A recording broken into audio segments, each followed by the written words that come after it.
Hey Kathleen, what's your funniest cat story? I mean, there's so many to choose from, but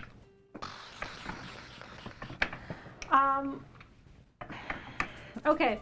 So I have owned not actually that many cats in my lifetime, but I had a very special cat whose name was Kathleen, and he was a street cat, and he was a rescue boy, and he was really smart in a way that my two other cats, which are purebred cats and have thus been bred for, we'll say, temperament and appearance, are not. And I had high hopes that Finnegan would be smarter, but he is, I mean, Baxter's one of God's own prototypes. But Finnegan, I feel like, should have figured out that Baxter doesn't want to be his friend by now, but he just keeps insisting that it's going to happen. Sounds like a cat to me. Yep. But for a while, Graham and I were living in a house with a loft. And Kathleen, and it was a tall loft. It was taller than a single-story loft. It was very tall. It was probably like 15 feet to the ground.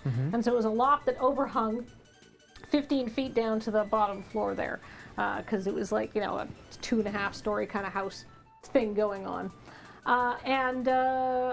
Kathleen, upon seeing this area as we moved into the house, was like, and like went over, stuck his head down through like the metal railing of the loft and really tried to get a bead on it. And he really thought about it for a long time, and I was like, buddy, no, buddy, that's really high up. You can't know.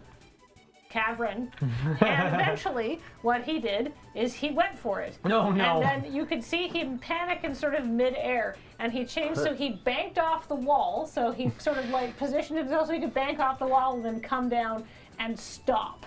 And he landed very hard on the floor, and he sort of went around like that, and then was like, I meant to do that, and never did it again. He never stuck his head through the railing again or anything like that, but he figured it out and was like, yes, I can do this absolutely once and never again.